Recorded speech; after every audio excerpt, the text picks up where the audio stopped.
Hey everyone, Peter Zeihan here, coming to you from the road in Colorado.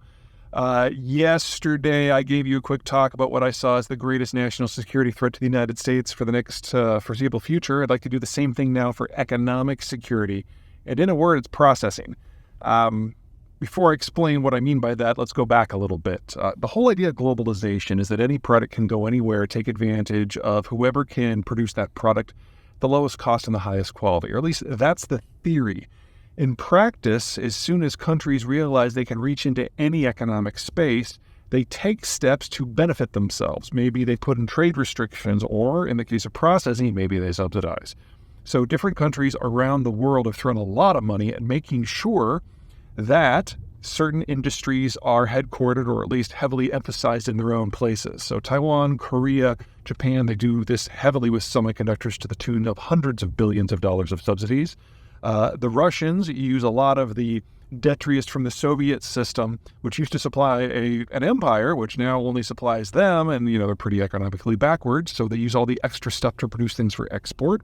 Or in the case of the Chinese, in order to ensure mass development and mass employment, they throw basically bottomless supplies of capital at industries. Really anything that they think that technologically they can handle, they want to be able to produce, and if they can, corner the market.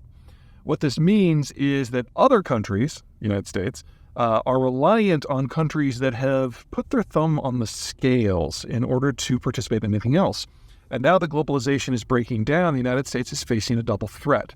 Number one, a lot of manufacturing that used to be done here or could be done here or, from an economic efficiency point of view, should be done here, is done other places. And so a lot of that has to be reshored or nearshored or friendshored. Second, none of this works unless you have the processing. If you have iron ore, but you don't have the processing to turn it into steel, you can't do construction. If you have silicon, you don't have the ability to process it into silicon dioxide, you can't play in the semiconductor space, and on and on and on. So, things kind of fall into three general categories. The first are industrial materials like lithium and copper and iron ore and the rest. The United States in most of these is a bit player in the production and nearly a non-player in the processing. And since the United States is now attempting a mass industrial build-out, it needs to get good at that again. It needs to make partnerships with the countries that have the raw materials. Australia is at the top of that list. Brazil's probably a close second. And then it needs to work with those countries either to do the processing in them or at home.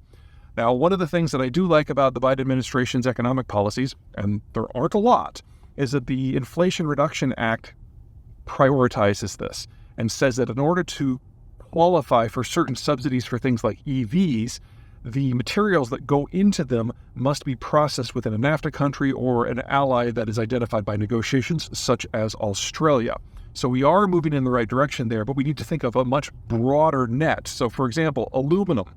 Not only do the Russians and the Chinese dominate about 3/4 of aluminum production in the world, aluminum as a byproduct generates a lot of trace materials like, say, gallium, which are really useful for solar panels. Same thing with silver. Silver processing or copper processing generate a lot of the stuff that you need for rare earth metals. All of this stuff needs to be recaptured in some way.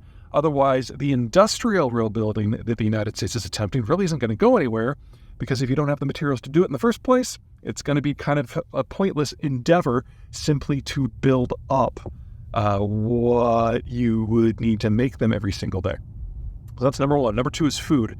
The United States is the world's largest food exporter and is the number one exporter of any number of materials and food products, but we don't do a lot of the value add as part of those exports. This is missing a lot of really low-hanging fruit, and if you look at the world writ large, the same thing that applies to globalization and processing applies to agriculture. Lots of countries, for food security issues, national security issues, protection issues, have made it very difficult for the United States to export, say, soybean meal, but they still allow the import of soy.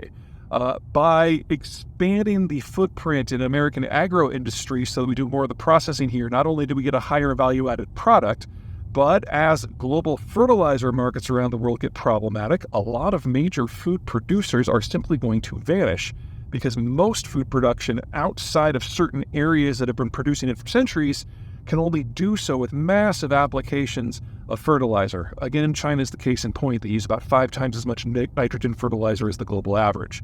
So not only would the United States earn a little bit more money and have a little bit more food security if we did this, we'd also be able to step in and help other places that are suffering from famine more quickly because we'd actually have semi-finished or even finished food products rather than just the raw material.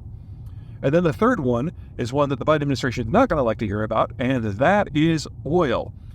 Oil by itself is useless. It has to be refined into diesel and gasoline and naphtha and the rest.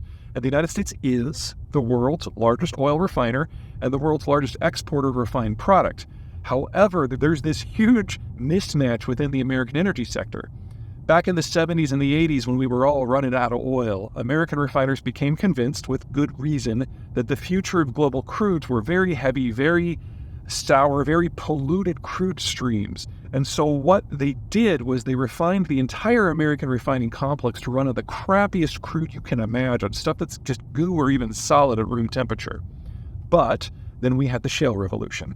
And the shale revolution is different in that the crude that is produced from it is super light and super sweet. So right now, American refiners prefer to import the heavy crap stuff from the wider world, leaving the light sweet stuff we produce ourselves available for export. So the smart play here would be to retool or even better expand the American refining complex in order to process not just the crappiest stuff in the world, but also the stuff that we produce ourselves, so we are less dependent upon the inflows and the outflows of exports and imports in order to keep our refining complex alive and keep fuel in the tanks.